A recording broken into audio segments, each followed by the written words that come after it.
하나님은 영이시니 예배하는 자가 신령과 진정으로 예배할지니라. 요한복음 4장 24절 말씀. 다 같이 주기도문 하겠습니다.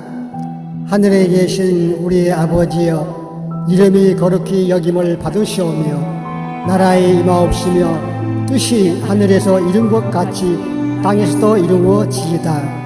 오늘날 우리에게 일용할 양식을 주옵시고 우리가 우리에게 죄 지은 자를 사하여 준 것 같이 우리 죄를 사하여 주옵시고 우리를 시험에 들게 하지 마옵시고 다만 악에서 구하옵소서. 대개 나라와 권세와 영광이 아버지께 영원히 있사옵나이다. 아멘.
예수님 사랑합니다. 높은 보좌를 버리시고 낮고 천한 이 땅에 오셔서 우리의 죄를 대신해서 십자가에서 매달려 죽으시고 부활하셔서 우리의 죄를 담당하여 주시고 우리를 거듭나게 하심을 감사를 드립니다. 오늘 동안 언제나 동일하신 주님의 크신 은혜로 우리가 예배를 드리게 하심을 또한 진심으로 감사를 드립니다. 하나님 아버지, 우리가 하나님을 믿는다고 하면서도 하나님께 영원하게 아니하며 감사치도 아니하고 우리가 마음의 주인이 되어 허망한 생각으로 가득 찰 때가 얼마나 많습니까? 하나님 아버지, 우리 하나님께 회개하오니 용서해 주시고 썩어지지 아니하는 하나님의 영광을 위하여 하나님의 진리를 순종하는 성도가 될 수 있도록 우리를 인도해 주시옵소서. 하나님 아버지, 코로나19로 인하여 우리 성도들이 고통과 어려움을 겪고 있습니다. 주의 성도들을 주님의 날개 속에 보호해 주셔서 악한 바이러스가 덤비지 못하게 막아주시고 이 악한 바이러스를 이 땅에서 거두어 주시옵소서. 우리 하나님의 간절한 도우심을 간구합니다. 하나님 아버지, 주님의 핏값을 하신 성도들을 위해 기도합니다. 우리 주님의 지체들이 하나님 아버지를 두려워하고 이웃사람을 공경하며 형제를 사랑하여 믿지 않는 사람들에게도 본이 되어 그들이 우리의 모습을 보고 주님을 믿게 되는 일들이 나타나게 하여 주시고 우리 성도들이 오직 예수님만 자랑하는 참된 그리스도의 제자들이 되게 하여 주시옵소서. 주님은 오늘 이 유튜브 예배 참여하신 성도님 중에 원치 않은 병으로 고통을 당하신 성도가 있습니다. 마음의 편안한 마음으로 어찌할지 모르는 주님의 성도들에게 우리의 주님께서 찾아가 주셔서 그들의 고통과 어려움을 주님께서 해결해 주시고 감사로 기쁨으로 살아가는 능력의 삶을 살게 하시옵소서.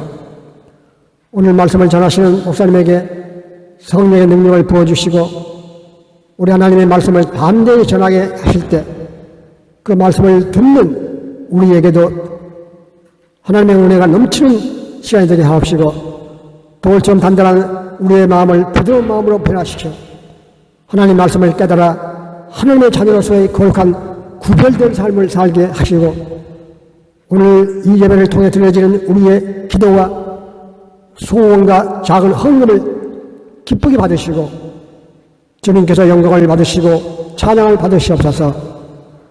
오늘 이 예배를 드리는 유튜브 모든 성도님들에게 우리 주님의 한량없으신 은혜를 베풀어 주시고 성령의 능력을 베풀어 주시옵소서. 우리를 구원하신 우리 주 예수 그리스도 이름으로 기도드립니다. 아멘.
오늘의 본문 성경 말씀은 데살로니가전서 4장 14절 말씀으로 우리가 예수께서 죽으셨다가 다시 살아나심을 믿을진데 이와 같이 예수 안에서 자는 자들도 하나님이 그와 함께 데리고 오시리라.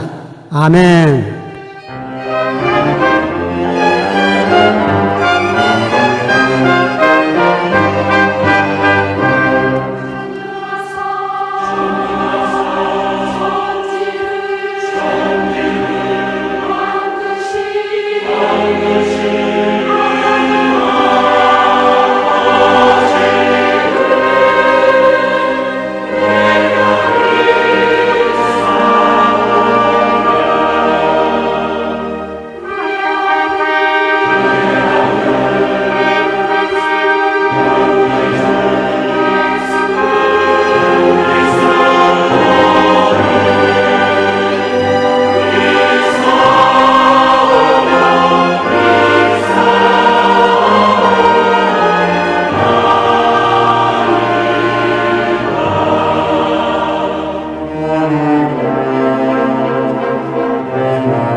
오늘의 설교 말씀은 성도의 들림을 준비하라라는 제목으로 박한숙 목사님께서 말씀해 주시겠습니다.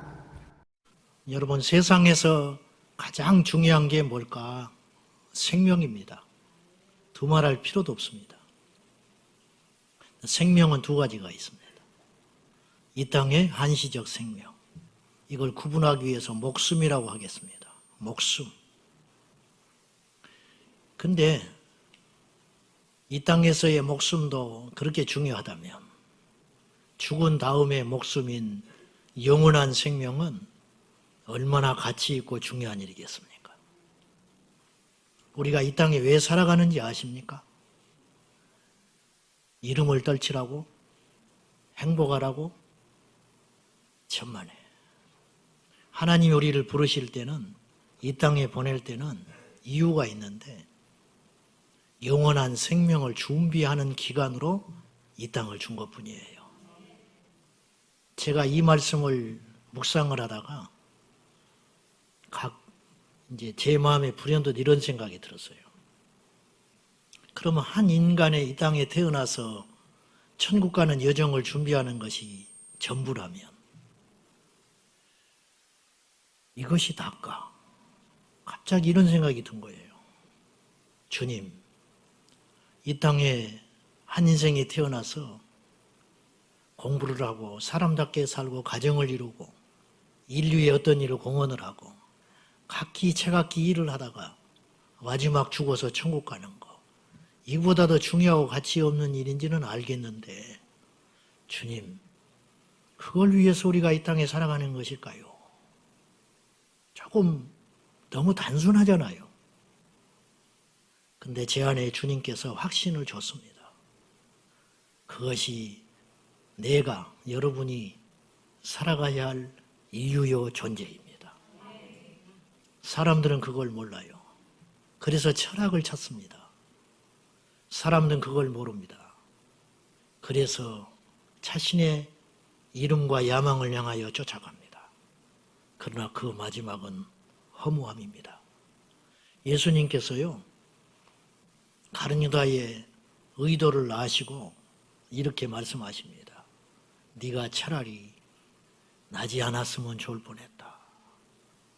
이 말은 네가 그러고도 인간이냐 그런 뜻이 아니고, 네가 태어나지 않았더라면 네가 참 불쌍하다. 네가 태어나지 않았다면 나를 만날 일도 없을 것이고, 나를 만나서 사탄의 도구가 되어가지고 나를 팔아 마지막에 심판을 받는 그런 비극적 인생이 안 됐을 터인데, 그럴 바에는 차라리 안 태어나는 것이 난데. 주님이 그렇게 말하신 거 아니에요.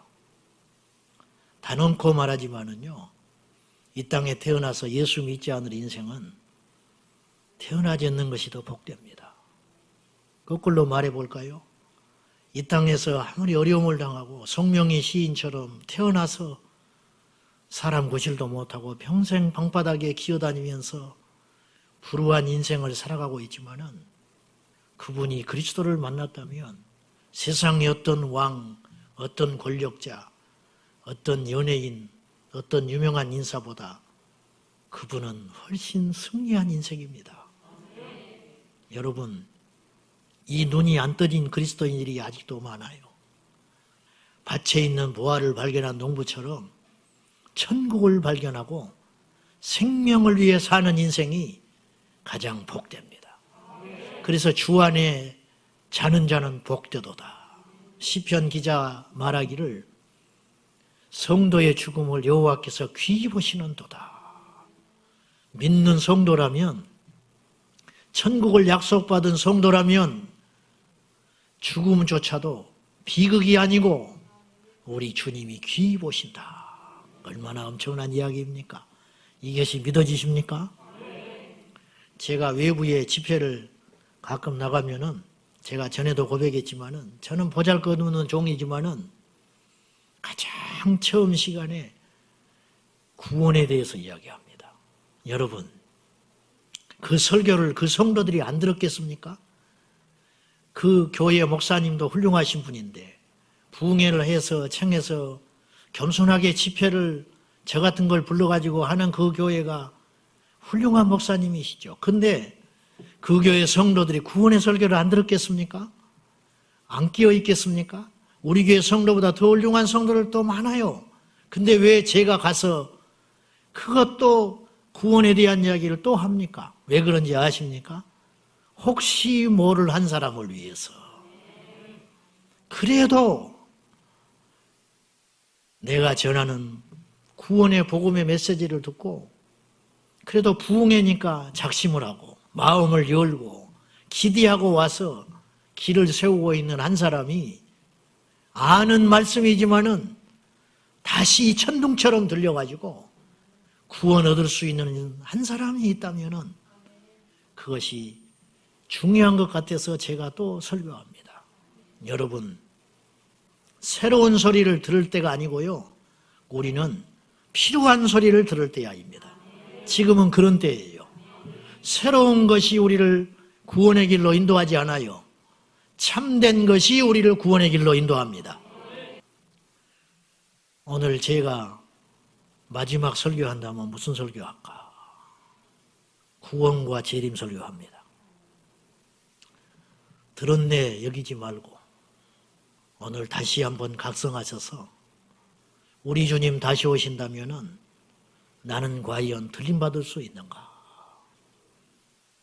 들림받지도 못한 상태인데도 불구하고 알고 있다고 그것이 믿음인 양 착각하지 말고 다시 한번 새롭게 주님 만나는 시간 되시기 바랍니다.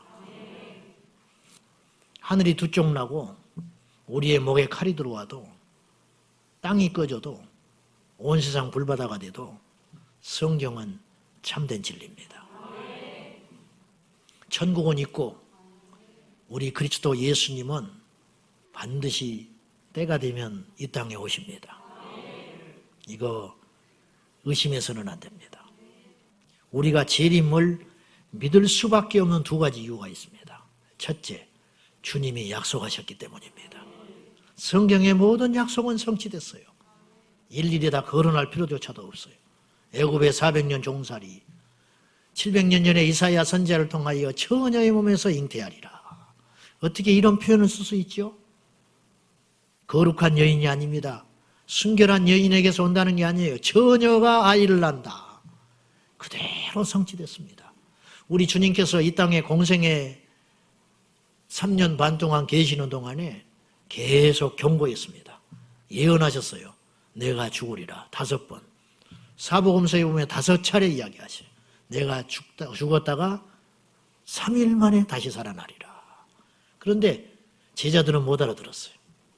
그런 걸 경험해 본 적이 없으니까. 그런데 주님이 이렇게 말하세요. 내가 이것을 미리 말하면 너희로 믿게 하려 함이라.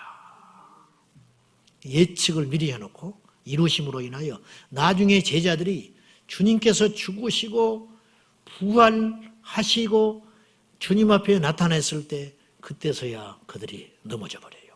사실이구나. 그리고 예수 그리스도에 미쳐버린 사람이 되는 거예요. 우리 주님의 약속은 성취됩니다. 요한복음 14장 3절입니다. 시작.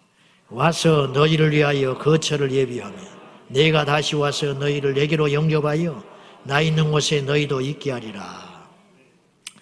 요한복음 14장 1절에 십자가를 지신다고 자꾸 죽는다고 하시니까 그분만 믿고 따라왔는데 그분이 죽어버린다고 하니까 제자들이 몹시 두려워해요. 너희는 마음에 근심하지 마라. 하나님을 믿느냐? 그러면 나도 믿어라.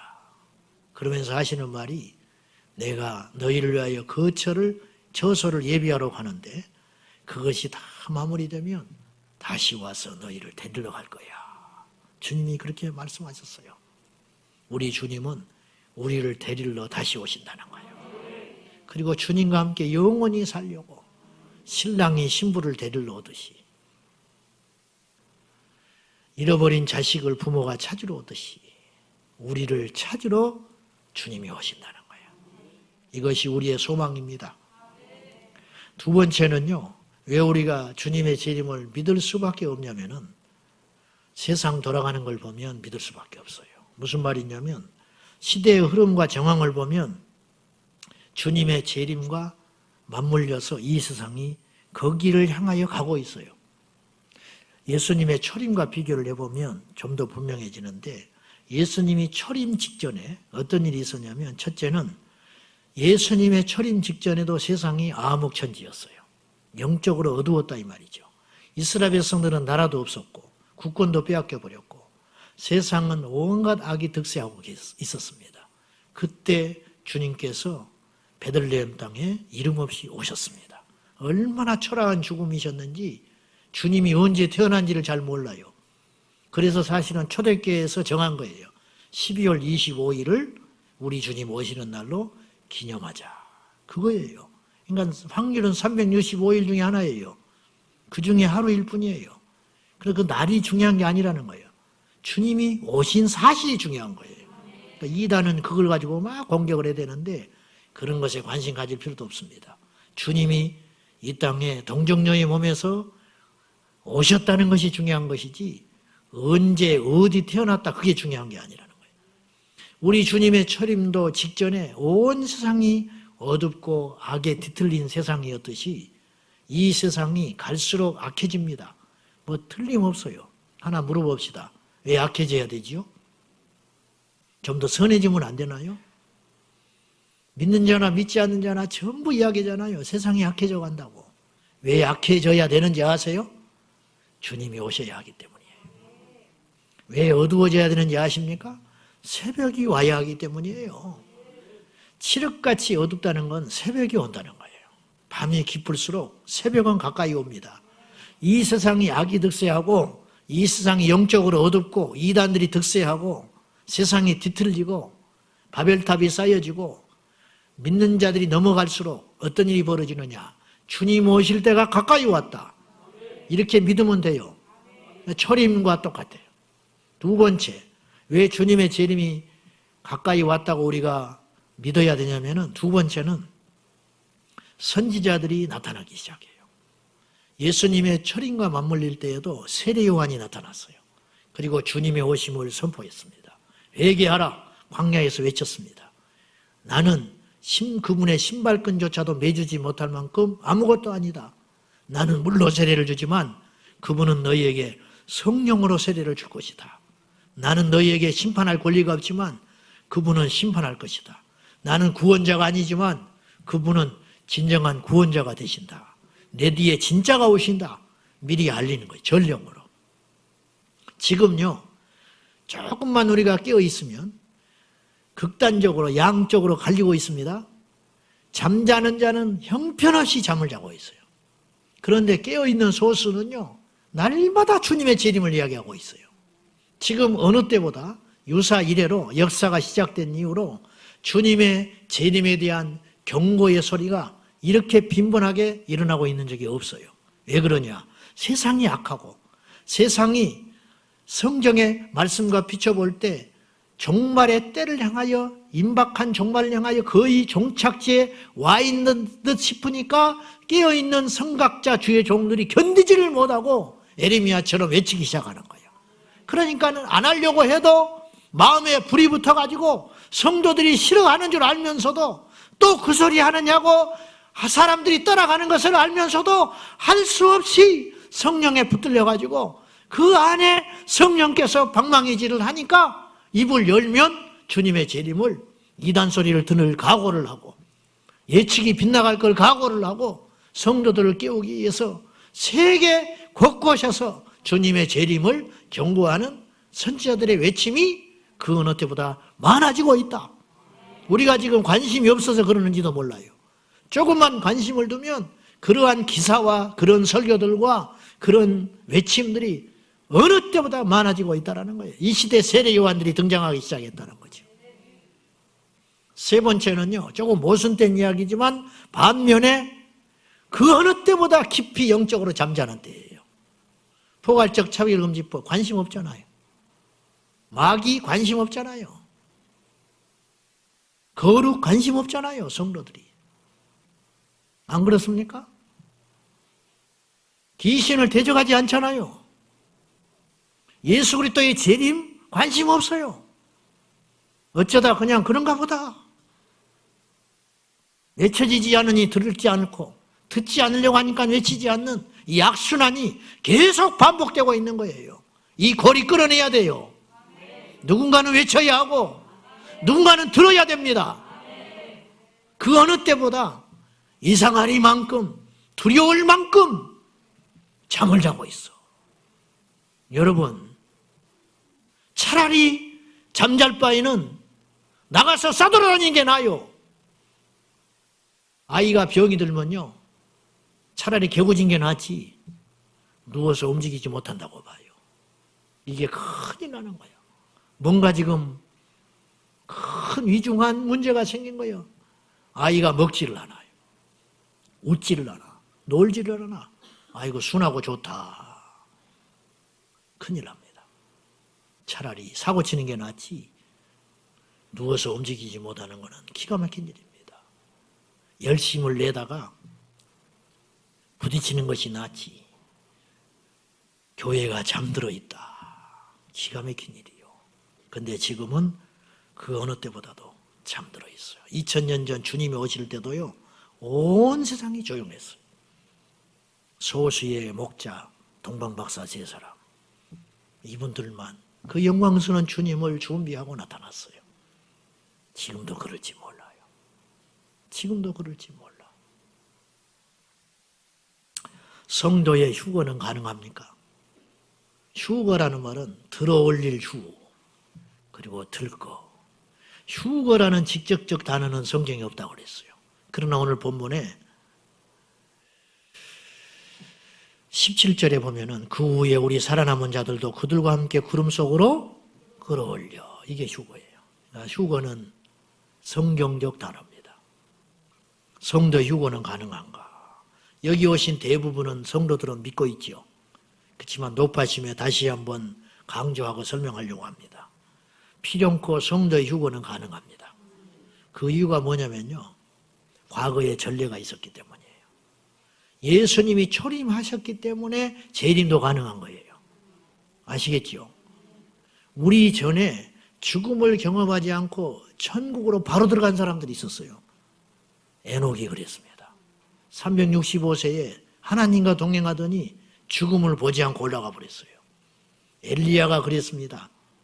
저는 성경에 이런 코드를 주님께서 왜 사례로 남겨놨을까? 우리도 그럴 수 있다. 선례로 남겨두신 거예요. 나사로를 살려주셨습니다. 능히 죽은 자가 살아납니다. 엘리야가 하늘에서 주님께서 특별히 보내신 불병거 불말을 타고 이 옷을 벗어던져 버리고 올라갔어요. 변화됐으니까 새 옷을 입은 거예요. 새 옷. 엘리사가 그 옷을 봤잖아요. 그래서 유대인들도요, 엘리야가 죽음을 보지 않고 승천했다는 것은 믿는 믿음이 있었어요. 그래서 예수님께서 오셔서 기상천외한 기적을 베푸시니까 유대인들 사이에서 예수님을 뭐라고 그랬냐면 엘리야라고 그랬어요. 엘리야. 왜 엘리야라고 생각했는지 아십니까? 엘리야가 다시 온다고 믿고 있었어요. 엘리야 선지자가 다시 온다. 왜냐? 그는 죽지 않았으니까. 다시 우리 눈앞에 나타날 날이 있을 것이다. 이렇게 믿었다는 거예요. 여러분, 엘리야가 변화돼요. 변한 거거든요. 그래서 옷이 벗어던져진 거예요. 이 몸 가지고는 못 올라가요. 썩어버리는 듯이 올라가요. 변화됐기 때문에 올라갔듯이 우리도 변화됩니다. 변화되니까 휴거가 가능한 거예요. 고린도전서 15장 51절과 52절에 보면 사도 바울이 비밀을 말합니다. 시작. 보라 내가 너희에게 비밀을 말하노니 우리가 다 잠잘 것이 아니요 마지막 나팔의 순식간에 호련히 다 변화되리니 나팔 소리가 나매 죽은 자들이 썩지 아니할 것으로 다시 살아나고 우리도 변화되리라.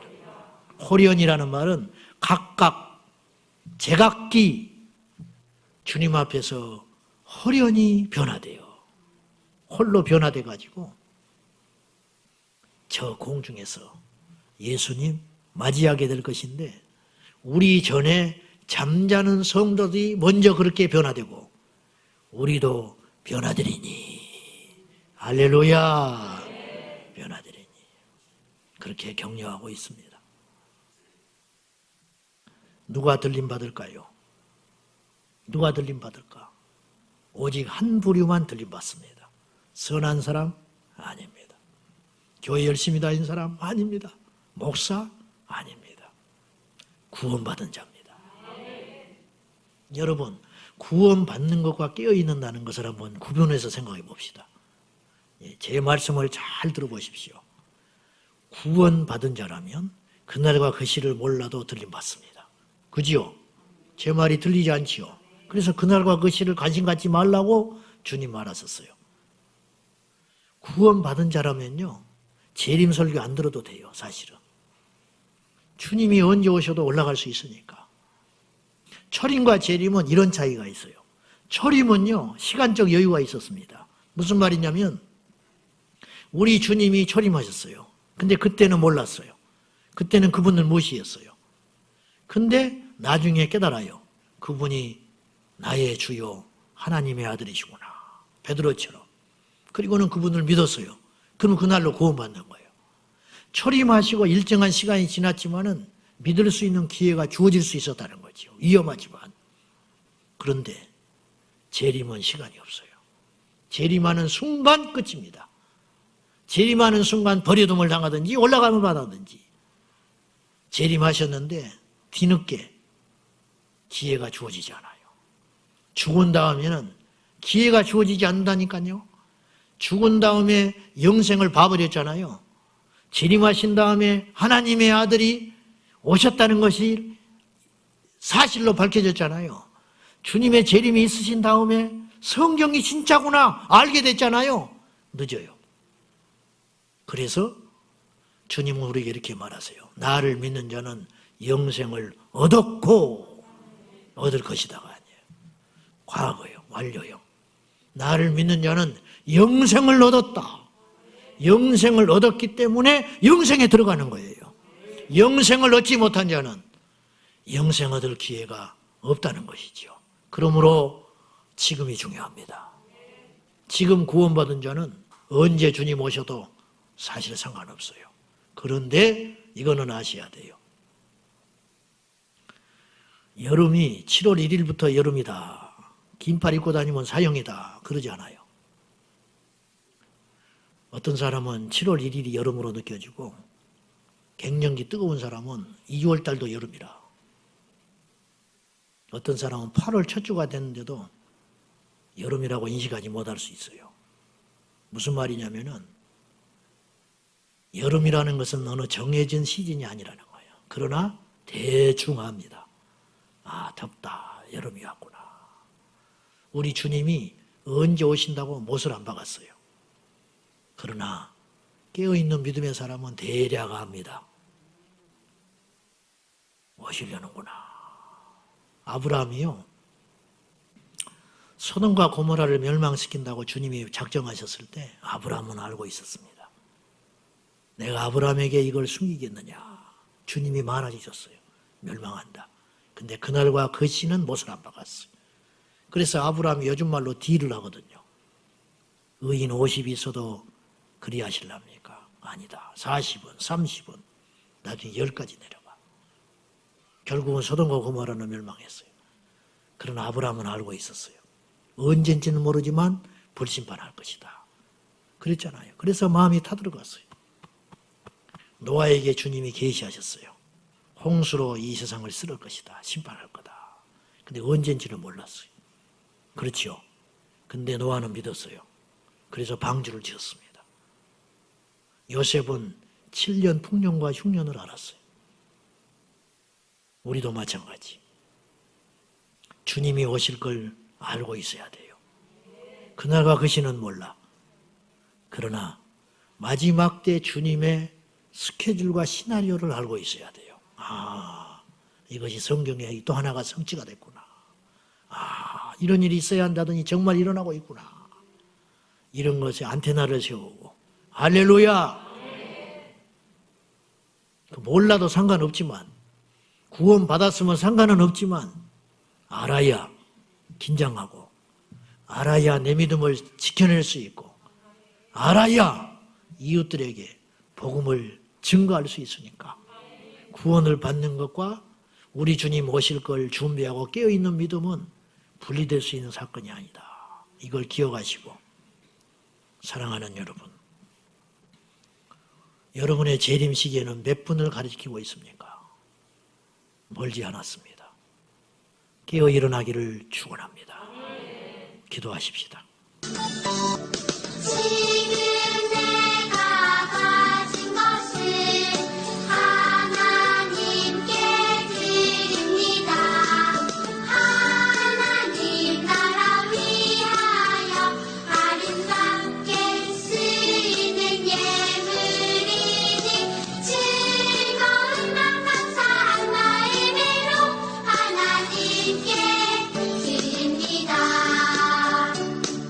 즐거운 맘 감사한 마음으로 하나님께 드립니다. 주기도 송과 축도로 예배를 마치겠습니다.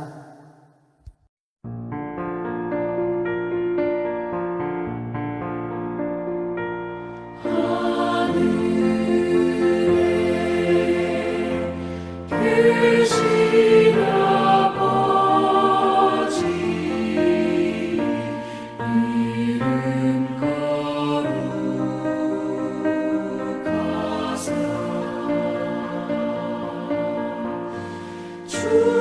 주님 나라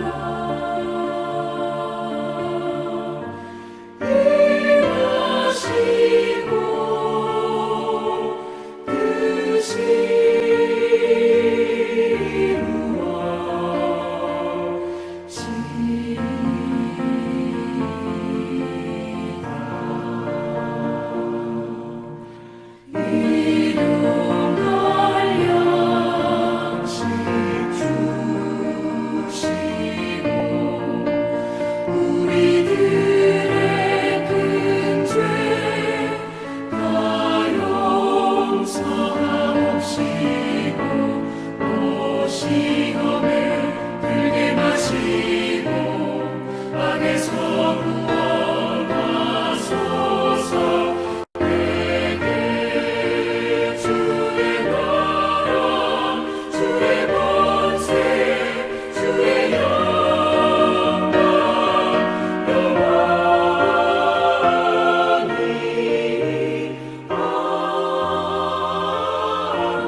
지금은 우리를 위해서 십자가에서 피 흘려 죽으시고 구원을 이루어 주신 우리 주 예수 그리스도의 은혜와 독생자를 아낌없이 내어주신 하나님 아버지의 사랑과 성령님의 운행하시고 위로하시니 교회에 참석치 못하고 병원에서 요양원에서 세계 각처에서 이 유튜브 예배를 드리고 계신 모든 성도님들 위해 그리고 가정과 일터와 자녀들 위해 지금으로부터 영원까지 함께 하실지어다. 아멘.